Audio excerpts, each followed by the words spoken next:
The Minnesota 6th Congressional District is one of those districts where, they haven't been served by their representatives.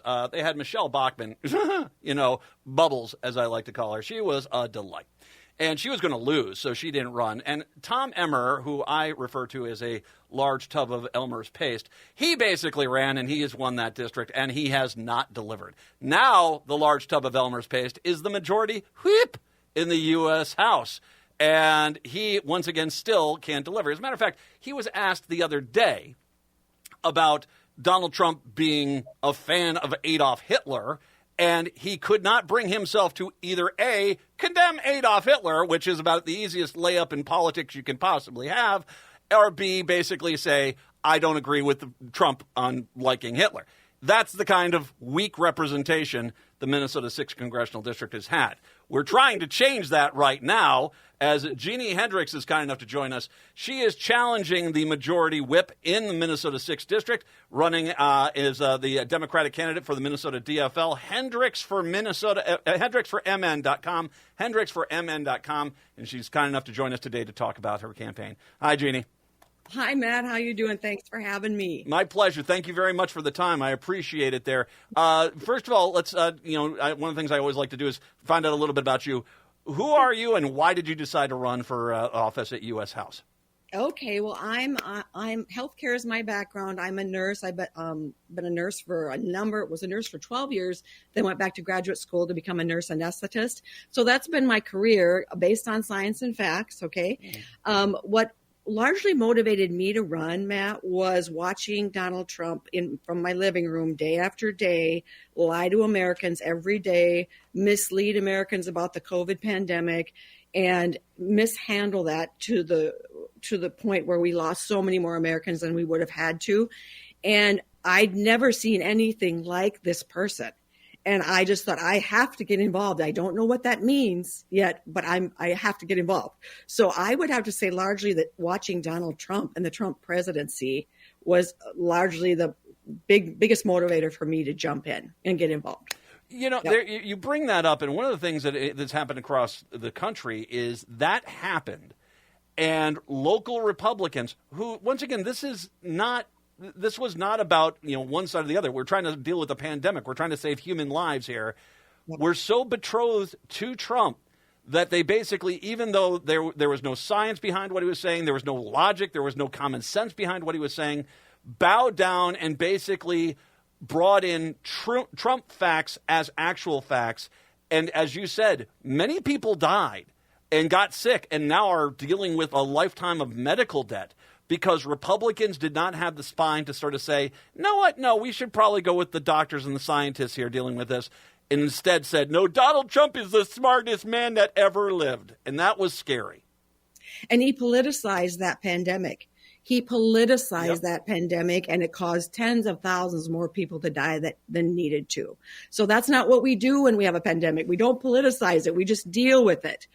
So that was really unfortunate. Very unfortunate to see. So you are a bit of reaching for the stars here. You're going for a U.S. House seat here.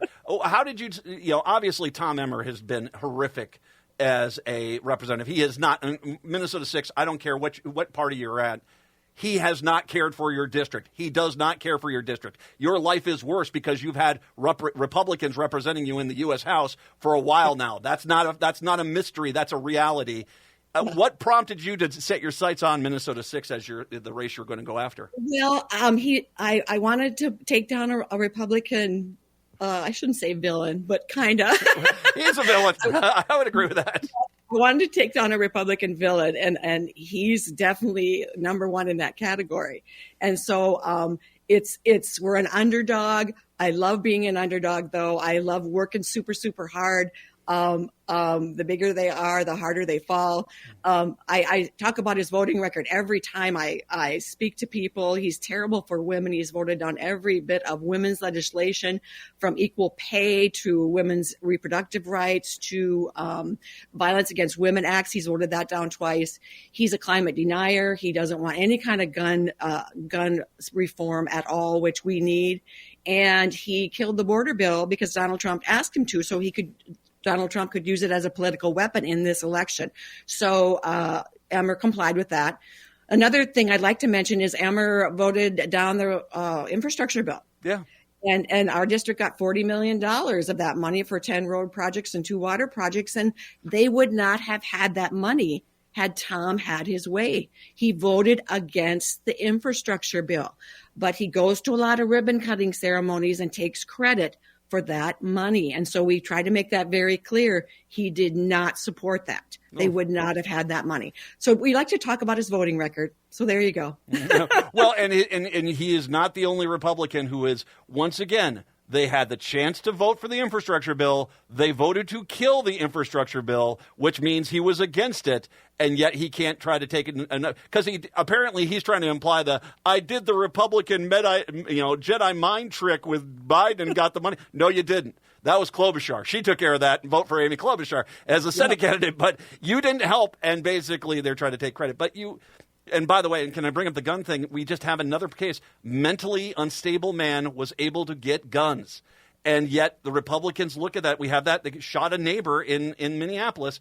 And yet we do not have anyone on the Republican side saying, hey, maybe people who are mentally unstable should not have access to an arsenal. That's not a good idea. That is even a bridge too far for Republicans to acknowledge that that's probably something basic we should do with common sense gun regulation. And I like what Governor Walz said in his debate. Sometimes it's just the guns. Yeah. Because Vance tried to bring up mental health, and Walz said sometimes it's just the guns. And I'm with Kamala Harris on this. She wants a universal background checks, and she wants assault weapons ban. And that's what we need. That's what I want. We need the weapons of war off of our streets. My dad and brothers hunted. I'm not for taking hunting guns away. I'm not for taking guns away from people that want to protect themselves in their home at all. But yet the Republicans and Emmer try to lump everything in one basket. And that's not what we're doing at all. We don't want our kids to be afraid to go to school. We don't, because they're afraid of gun violence. So we just should not. We should have addressed this so long ago.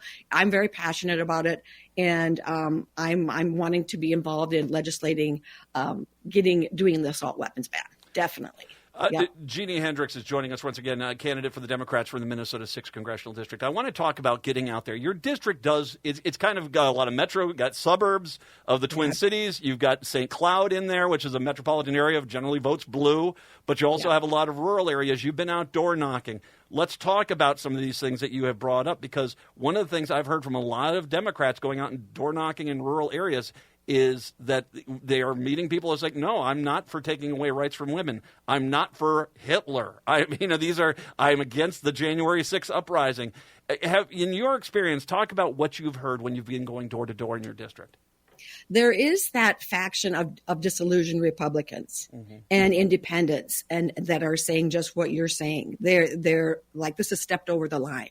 And so we're hoping there's a big number of them. We have no way of knowing that, but we know that that's a group that would be voting for us. And we have heard that at the doors. We definitely have. There's just things like you said, January 6th, and all of his rhetoric that is so inflammatory that they just have had enough. They've just had enough. And so we're hearing that definitely at the doors. We're doing presently, Matt, a 27 small town tour throughout the entire district. We're on community number 21, and we've been doing that in 43 days. And so we're going out and talking to all these people, and it's been so great because they've never had anybody come to them, like Cokato, Delano, Rice, Foley. I mean, they're like, whoa. And we get a flavor of how red these areas are.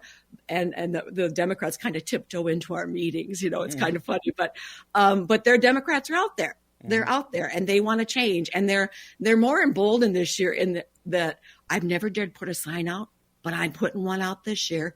Right. So they feel emboldened because of how well the Democratic Party is doing. So, we're really excited about this little small town tour. And people ask me, it's like, how do the Democrats do so well in Minnesota consistently? And it's candidates. I mean, there are a lot of states where there's a district which is really red or it leans red, and the state Democratic Party just ignores it. And you cannot do that because not only do you have districts like your district, which, once again, Michelle Bachmann did not run in that district again because she was going to lose. That was going to go blue. And your district can go blue. That's a reality. But not only that, but it helps statewide to challenge Republicans in every district out there because they're banking on Democrats not doing that. So whether you're in Illinois or Wisconsin or Washington or Oregon, challenging in every district is so vitally important, and that's how you win statewide and get strong majorities in state houses, state senates, and, of course, you pick up a few U.S. House seats. Yeah, and Matt, another interesting statistic is I'm the first one to repeat in 18 years in District 6. That hasn't happened for 18 years. And that's given us a great kind of momentum, a great kind of name and face recognition. We've got an army of volunteers. We are a grassroots campaign, but we are a very good grassroots campaign. And there's no polling being done, but I look for us to definitely unseat him. I definitely do. Well, and if I could bring in that Washington Post story that showed the donations to Kamala Harris's campaign. You look at your district, and even in the red areas of your district, more money went to Kamala Harris than it went to Donald Trump. That's a fact. You can see that up on the Washington Post story. I'm loving to hear that, Matt. That just is so empowering.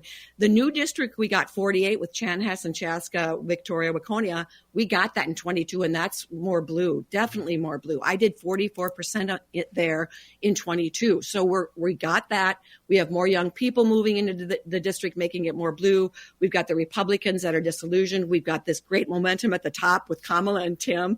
I looked at the Get Out the Vote literature, and it has Kamala and Tim, Amy Klobuchar, and me. And I went, oh my gosh, that's some kind of momentum for me on that ballot, right? So look for an upset. It's going to be so exciting, but I do think we're going to upset him. I really, really do. You know, we talked about a lot of issues that a lot of people talk about. I want to talk specifically about one in Minnesota really quick, and that's rural health care. The Republicans have failed miserably at providing health care in rural America. As a matter of fact, since they've been in rural America, health care has gotten progressively worse.